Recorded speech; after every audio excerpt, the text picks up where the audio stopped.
নমস্কার আমার প্রিয় পরিবার, সবাই কেমন আছো? আশা করি সবাই ভালো আছো, সুস্থ আছো। আর আমিও ভালো আছি তোমাদের ভালোবাসায়। চন্দনা সন্দীপন ব্লগ পরিবারের আরও একটা নতুন ব্লগে তোমাদের সবাইকে অনেক অনেক স্বাগত আর অনেক অনেক ভালোবাসা জানিয়ে প্রত্যেক দিনের মতো আজকেও আরও একটা নতুন ব্লগ শুরু করছি।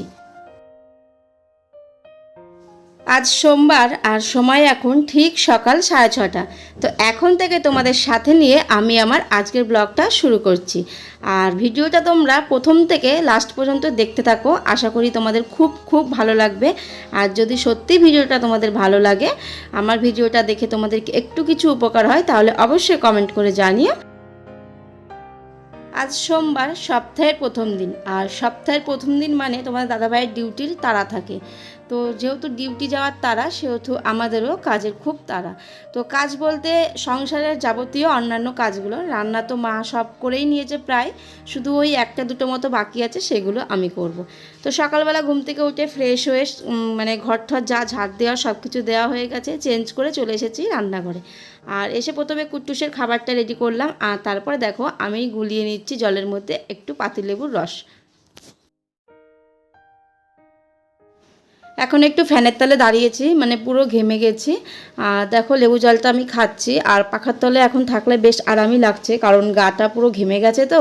আর ফাঁকার হাওয়াটা লাগছে, গাটা পুরো ঠান্ডা লাগছে, সত্যি খুব সুন্দর লাগছে। আর এই যে লেবুর জলটা খাওয়া হয়ে গেলে এখন আবার কাজে লেগে পড়বো।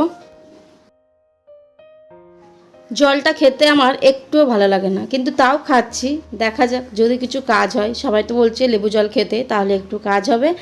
তো ফাইনালি খাওয়া হয়ে গেছে। আর এই যে দেখো এইদিকে আমার ভেন্ডির তরকারিটা রান্না করাও হয়ে গেছে। তোমরা তো সবাই আশা করি ভেন্ডির তরকারি সর্ষে বাটা দিয়েই খাও, আর আমাদের এই বাড়িতে আবার কালো জিরে বাটা দিয়েও খায়। তো দেখো কালো জিরে বাটা দিয়ে আমি আজকে ভেন্ডির তরকারিটা প্রথমবার রান্না করলাম। দেখতে কেমন হয়েছে, কালো কালো, কিন্তু খেতে কিন্তু ভালোই লাগে, খারাপ না।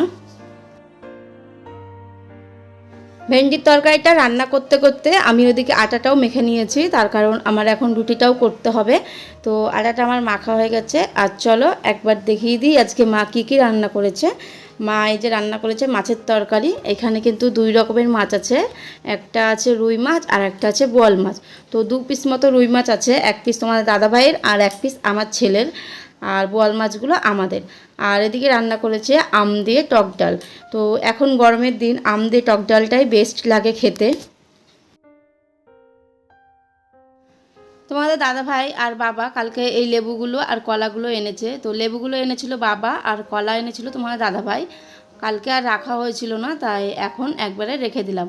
আর কুট্টুসকে যে লেবুটা খাওয়াবো সেটা আলাদা করে রেখে দিলাম। আর তারপরে চলে আসলাম আবার গোলা রুটি করতে। একজনা এসেছিল সকালবেলা, তো তাকে না খাইয়ে বাড়ি পাঠাইনি, তো সেই কারণে সকালবেলা আমাদের রুটিগুলো শর্ট পড়ে গেছে। তো কিছু করার নেই, কেউ আসলে তো দিতেই হবে, তো তাতে কোনো ব্যাপার না। এই যে আমি এখন একটু গোলা রুটি করে নিচ্ছি, ওই 2-3টে মতোই হবে, দেখা যাক কটা কি হয়, তারপরে খাবো আমি।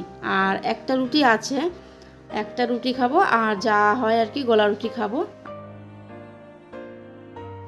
আমি কিন্তু এর আগে কোনোদিনও গোলা রুটি বানাইনি, আজকে ফার্স্ট টাইম ট্রাই করলাম। দেখো ফার্স্ট টাইম ট্রাই করে যে এত সুন্দর হবে আমি সত্যি ভাবতে পারিনি। একদম তেল তেল করছে পেছন দিকটা, একটু পরেওনি একটু লাগেওনি। দেখো খুব সুন্দর হয়েছে। যদিও লোকের মতো আমার রুটিটা একটু মুড়মুড়ে হয়নি, একটু নেতিয়ে গেছে। তো অন্য সবাই করে যখন, তাদের রুটিগুলো বেশ মুড়মুড় করে, সেগুলো আবার খেতে দারুণ লাগে। তো যাই হোক, খেতেও খারাপ হয়নি, একদম যে নেতিয়ে গেছে তা না, অল্প অল্প নেতিয়ে গেছে। তো আমি এই যে এখন রুটি নিয়ে নিচ্ছি, আমি এখন খেয়ে নেব।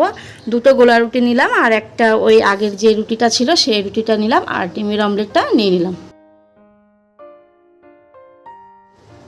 তো বন্ধুরা, সারাদিন পর তোমাদের সামনে আসলাম, এখন হচ্ছে রাত্রি 8:30। সারাদিন তোমাদের সাথে আর সেরকম কোনো ভিডিও শেয়ার করতে পারিনি, তার কারণ শরীরটা বেশি ভালো লাগছিল না, গরমের মধ্যে খুব অস্থির লাগছিল, তো ক্যামেরা অন করা হয়নি। আর এই যে দেখো এখন রুটি করে নিচ্ছি, কুট্টুসের জন্য দুধ রুটিটা ভিজিয়ে রাখবো, কারণ না ভেজালে অনেকক্ষণ সময় না থাকলে ওই নরম হবে না, তার জন্য। আর এই যে দেখো দিয়ে দিলাম একটু তাল মিশ্রি। কুট্টুসকে কিন্তু সেই ছোট্টবেলা থেকেই তাল মিস্ত্রি খাওয়াচ্ছি, এখনও আমরা বন্ধ করিনি। আর এই দেখো, এই হটপটটা আমি সেই ছেলের জন্মদিনে গিফট পেয়েছিলাম। তো তোমাদের বলেছিলাম যখন আমি কাজ করব তখন তোমাদের দেখাবো। এই যে দেখে নাও কেমন হয়েছে জানিও। আমাদের তো খুব ভালো লেগেছে। আর সব কাজ কমপ্লিট হয়ে গেছে, বাসন টাসনগুলো মা মেজে নিয়েছে। আর এখন আমি বাসনগুলো একটু গুছিয়ে রাখবো, গুছিয়ে এই সিঙ্কের জায়গাটা একটু ভালো করে মুছে রাখবো। বাসন মাজার জায়গাগুলো সবসময় জল জল থাকে তো, আর যদি মুছে না রাখি তাহলে সাদা সাদা একটা ভাব চলে আসে ওই বাসন মাজার সাবানের জন্য। তো তোমরা অনেকেই যারা ব্যবহার করো এই বেসিনের কাছে আর কি বাসন রাখো, তারা বুঝতে পারবে যে সবসময় মুছে পরিষ্কার করে না রাখলে কেমন অবস্থাটা হয়ে যায়। তো দেখো আমার মোছা হয়ে গেছে, ওইদিকে আমি গ্যাসটাও কিন্তু মুছে নিয়েছি।